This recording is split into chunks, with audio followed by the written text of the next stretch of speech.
Welcome to a new test and teardown video. This time we're going to look at a Philips PM5175 Amplifier 10 watt peak DC to 1 MHz. And this is the old nice and shiny Philips type. I mean, the old shiny models, they are from the 70s or something like that. So I guess this is about in the middle of the 70s. And if you go and Google around on this model, you're not going to find anything like manuals or schematics or anything like that. But my good old friend Peter from peel.dk actually found the full manual with full schematics and everything, and he just scanned it just for me to put it online on peel.dk. So this is where you can find it if you are looking for all the good details. The manual also show a little bit about specifications, or how many volts you're gonna get out is only plus minus 8 volt. This is also shown here on the meter, and the meter can be in either AC or DC modes. If it is in DC, it's quite obvious, it's direct DC voltage it will measure, but AC, I think it will measure the RMS voltage, and this is why you see a little bit of a different conversion, and also goes down to 0 here, obviously, because it now is in RMS mode. The fun thing is that this is your gain setting, and look at those funny steps. So you can have a gain of 4 or 14, or you can have an attenuation of 6, 16, 26. I think that is a little bit funny, and the input impedance can be high or 600, and we got a missing screw here for that BNC. No, this is a banana, obviously. Oh, sorry about that. I must be drunk. A banana, of course. So here is the correct type, and this one is what I need for the other one. I think I could be lucky and finding that one. There's a really funny thing about this instrument, and that's the power on. Let me show you. Here's, of course, look at that. Oh, it is definitely child-proof. You need so much power to turn this, and it's almost not moving, but it requires a huge amount of torque. That is really weird. And the rear side of the unit reveals this one was sent in for service in 1972. So I was right about the 70s. So it's the start of the 70s, right? You can probably imagine that this one is probably a little bit earlier than this, right? And then some bugs happened and it was sent in for service. And this is the 5175-2 version. So that is what I will look for in the schematics. Oh, here is another one of these screws. Oh, what kind of luck. We can score this one and put this on the front. I mean, that is a pretty good solution for this so far. That is what I think we should do. Okay, so I believe this is a chassis, and then chassis can go to ground output, and you can also select if you want a floating input here, but I guess if you ground either the input or the output, you're probably gonna ground both of them. I would expect these two to be connected together. So let's try and turn this thing on and see if it blows all the fuses. You never know.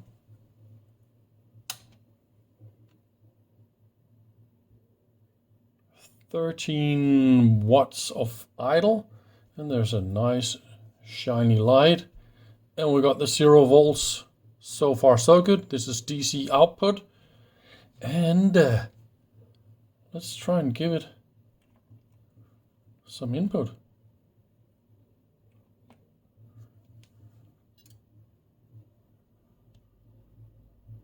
So we can give it some more gain. Okay, it goes positive and negative. Maybe my frequency is a little bit too high. So now I go to 0.1 Hertz and then give it some more input drive. So that is 2 volts input. I don't know if I'm real wrong about the gain, but 14 dB gain, and I got 2 volts input. Why am I not seeing more output? And is it symmetric? I think I get a little bit more positive. Ooh, that needle is static sensitive, but it's definitely not defect or anything.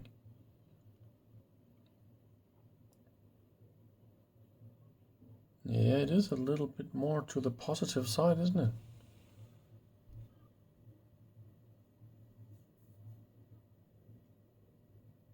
No, it's the meter. Look at that one. Hey, let's go down in frequency. So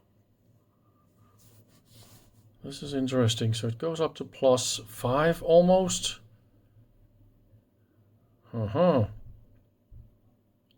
The fun thing is, yes, exactly, symmetric. Okay, good. The fun thing is this one is specified ±8, but it's using a DC supply of ±24. So I bet this one can give a lot more, but this is just how it's specified, right? So I can just give it a lot more drive, and then it will give like that. Let's crank up the. So that's point. Now see, that is plus. That is -10, and then it goes +10, I guess, right? Yes, it does. I believe it really works. I can't wait to see what's inside this thing. So if this is the AC mode, let's try and crank up AC. Okay, let's give it 1 kilohertz and then go down in volts like that. Okay, so this is 1 kilohertz, and this one should be very linear. So if this is 1, 2, 3, 4, 5, 10 kilohertz. So that's cute. That is, by the way, my meter I would expect. And then we can go 100 hertz. That's 40 hertz. 20, 30, 20, 10. I would expect the needle to start going into vibrations. That is how it is. 5 hertz. 3, 2, 1. Yeah. That is funny. All right, I really think this works. Great. I am happy.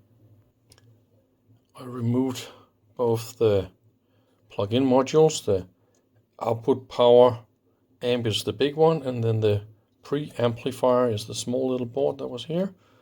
This way we can easier see what's going on in here. So we've got a quite large mains transformer mounted here on the back, where it can easily dissipate its heat to the chassis. So all that is a very good thermal design. And that here is the meter circuit board. And that one is creating the readout for DC or AC modes. And the switch for the different modes is right here. And then it simply handles the diodes for the AC rectifier to drive the meter, and then you got calibrations for AC and DC modes. It's a very simple circuit diagram, and thanks to Peter I got the circuit diagram. I can show you how that is done. And this is the pre-amplifier board.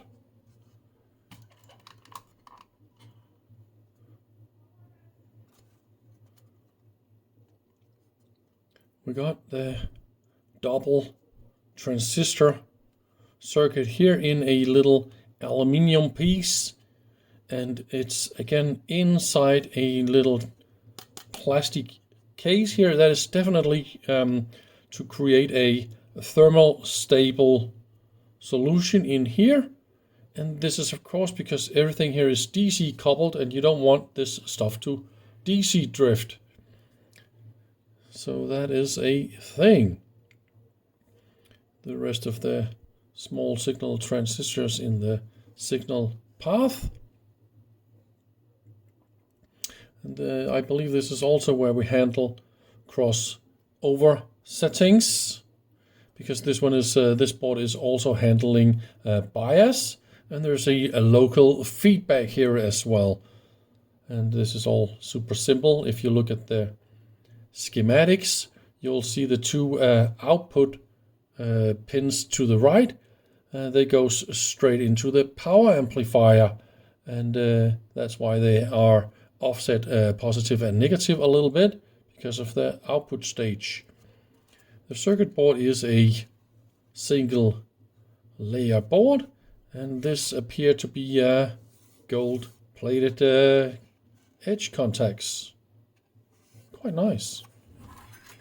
So this is the power amplifier board, and like you see here, the fun thing about this circuit here is we've got AC coming into this tiny little rectifier, and this AC creates a plus minus 47 volts on those capacitors. And then we got two voltage dropping resistors, and then you have about 24 volts plus minus for all the drive circuits. And this voltage also goes to the preamplifier. I actually believe they didn't fill in the voltages correctly. So of course you want a little bit higher drive voltage compared to the output power stage that should be at plus minus 24 as well.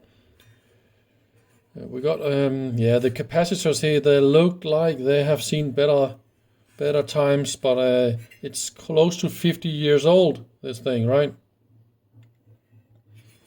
And also those two tiny little capacitors, they are on the power rail, the 24 volts for the output power transistors. Oh yeah, the output power transistors, that is a whole different story. So what you see here is 2 and 2 parallel BD123 power NPN transistors, and they're just in parallel. No emitter resistors, no nothing. And I don't know how visible that is. Let's see if we can get a close up. But that metal plate that is under the transistor, it looks like a thin aluminium sheet that is anodized or something like that. And that is the thermal transfer disk. It's electrically isolating, and normally I don't see it made like this. I see some other funny materials, but definitely not a piece of aluminium that is anodized with a thin layer. And it is isolated. It's of course low voltage circuit. The power diodes here, and the circuit board is not, as you can see, mounted to good or stable or anything like that. I think it's a little bit funny with this little rectifier diode here, rectifier bridge for the low voltage. Yes, of course you got the gold contact here. That's a single layer board, and yeah, not a lot of fancy smancy things here. Just a power drive. It's a little bit funny because all the transistors there are NPN transistors, as we see in the schematic, and then the negative side is driven by a PNP transistor, and this way it can pull the transistors on when the drive goes negative, and this way you get a negative output. It's actually quite smart made, so they can use exactly the same transistors all over the system here, right? I still think it's a little bit too funny just to parallel them like this. How well are they current sharing? Not a lot, right? Because when one gets a little bit hotter, it will have a smaller base emitter, and then it will get more and more and more, and then the other one gets absolutely nothing. So paralleling transistors like this, I mean, I can't believe this is working. I should probably take my thermal camera and see if I can prove this to be working or not. Down here we got the power capacitors and the power rectifier. I should probably see if I can get a better view. At the bottom we got a real nice and beautiful view. I think it's possible to pull this out somehow. As you can see here, it's also a plug-in module somehow. Just haven't yet figured out how that is done. I found a few pictures online because I was Googling like real hard to find information about this unit.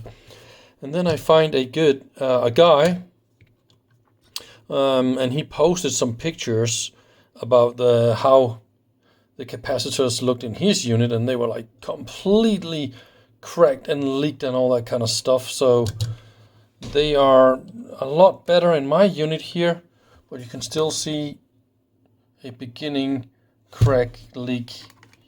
Here you go, this black dot and stuff like that. So yes, I should probably change all those capacitors in the near future. That will be the rectifier bridge. Oh yeah, I get a real good view to all the transistors here.